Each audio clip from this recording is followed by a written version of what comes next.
Shabbat Shalom, nous sommes Parashat Ki Tetzeh. Vous savez que dans la Parashat, il s'agit d'une permission extraordinaire de la Torah, que la Torah, elle autoriserait quelqu'un qui est en guerre et qui aurait très envie d'une femme, d'une belle femme, elle s'appelle Efat Torah, eh bien, il peut la rendre en captivité, mais il ne peut pas la marier tout de suite. Il faut absolument qu'il fasse une conversion en revenant.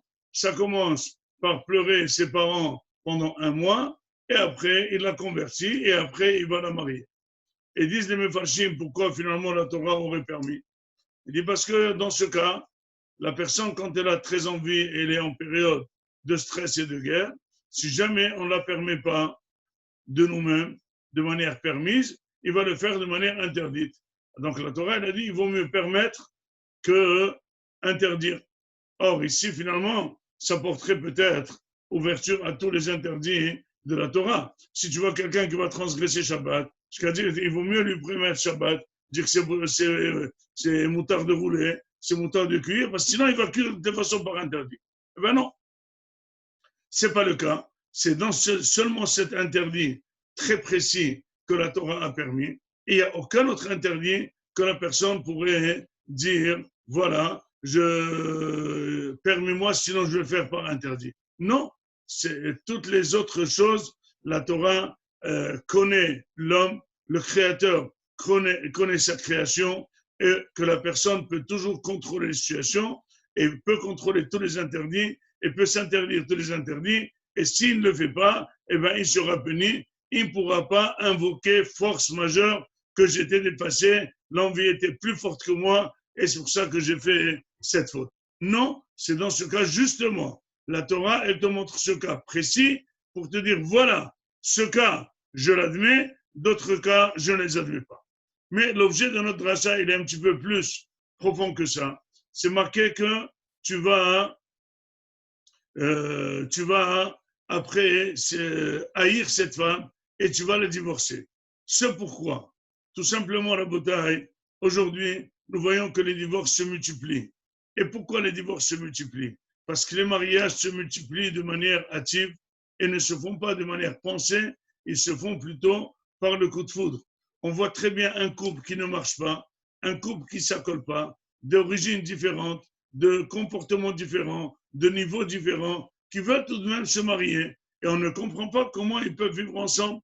Or, quand quelqu'un marie une femme par envie, l'envie, elle va s'évaporer. L'envie ne peut pas rester une vie entière. L'envie, ça peut rester 1 jour, 1 semaine, 1 mois, 6 mois, 1 an. Mais après, ça devient la vie pratique, la vie commune, la vie conjugale, la vie de couple.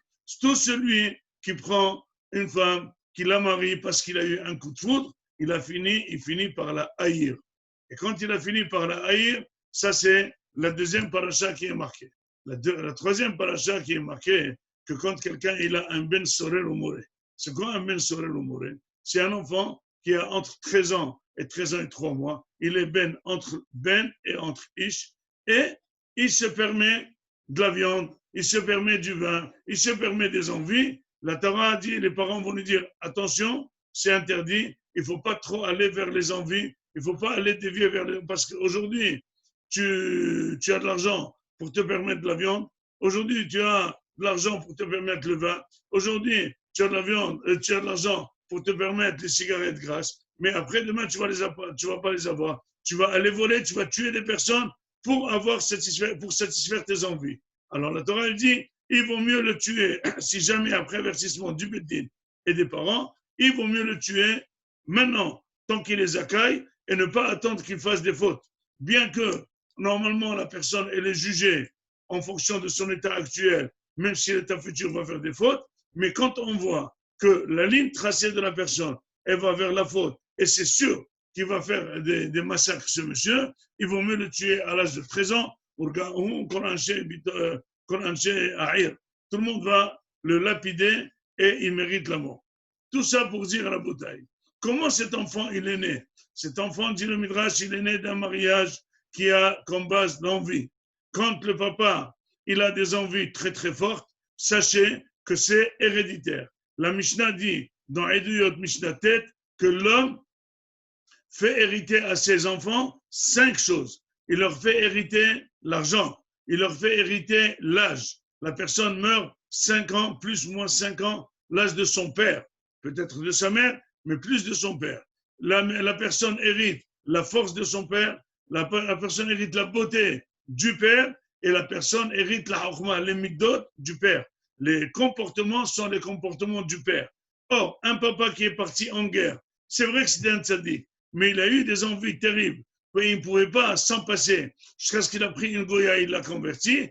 Sache que le produit qui va y être va être quelqu'un qui va avoir des envies très fortes et il va être même emporté à tuer des personnes pour satisfaire des envies, tellement les envies sont fortes. Aujourd'hui, nous voyons qu'il y a des gens qui tuent d'autres personnes pour 10 euros, pour 20 euros, pour acheter sa cigarette, pour acheter son hashish, pour acheter son vin, pour acheter des choses, parce qu'il ne peut pas se retenir. Il ne peut pas ne pas satisfaire ses envies. Donc maintenant, si jamais on devrait faire un bilan, comment éduquer nos enfants, dit le Ramban, il y a ceux qui disent qu'il faut éduquer les enfants à l'âge de 4, 5 ans, 6 ans. Quand tu comprends un petit peu, il faut l'éduquer. Il y a ceux qui disent depuis sa naissance. Mais le Ramban dit que l'éducation de la personne, elle est avant sa naissance. Il faut éduquer le papa. Quand on éduque le papa, et le papa, il a les forces nécessaires pour amener un enfant de qualité, son fils, il est de qualité. Mais si le fils n'a pas la force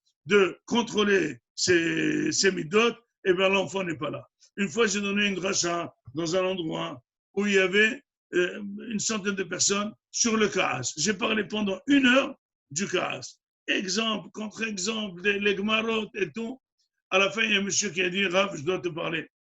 Il m'a accompagné, il m'a dit, écoute, j'ai un problème avec mon fils, c'est vraiment un ressort tout de suite, très nerveux, on ne peut pas lui parler, etc., etc. Qu'est-ce que je peux faire? Alors je lui ai dit, attends 2 secondes. Il est très, très nerveux. Il m'a dit très nerveux. Je lui ai dit vraiment très, très, très nerveux. Il m'a dit très nerveux. Je lui ai dit, mais comment tu es toi? Il m'a dit, moi, je te parle de mon fils. Je lui ai dit, moi, d'accord, mais je te parle de toi. Il m'a dit, moi, je suis un très grand nerveux. Je lui ai dit, je t'en prie, ne fais pas de mal à ton fils. Ne l'éduque pas. Si jamais tu arrives un petit epsilon à t'éduquer, sache que tu peux éduquer ton fils. Si toi, avec ton âge et avec ton sechel, tu n'arrives pas à t'éduquer, il n'y a aucune thérapeutique à ton fils. Moraï Rabotai, c'est ce qu'elle dit la paracha de la semaine. Quand quelqu'un prend cette femme, voilà le fils, à nous de se raisonner, à nous de se contrôler, à nous de s'éduquer, à nous de promettre à nos enfants que nous avons de bonnes midot qui vont nous hériter. Il ne faut pas les faire hériter de mauvaises midot, il faut les faire hériter les bonnes midot. Et donc, travaillons nos midot, et là, on va leur donner un bon héritage qui va être les doré dorot. C'est pour ça que nous, on se proclame qu'on est les enfants d'Abraham Avinu, Am Israël, Baïchanim, Rahmanim, Gomli Hasadim, ces 3 midot, ils passent en héritage d'Abraham Avinu. Et si on voit quelqu'un qui n'est ni Baïchan, ni Rahman, ni Gomel Hesed, on peut attester que c'est un goy. Donc finalement, c'est notre attestation, c'est le midot d'Abraham Avinu, c'est le midot d'Am Israël, c'est le contrôle des midot, c'est lui qui va, Be'ezrat Hashem Idvarach, promettre une très bonne éducation à nos enfants.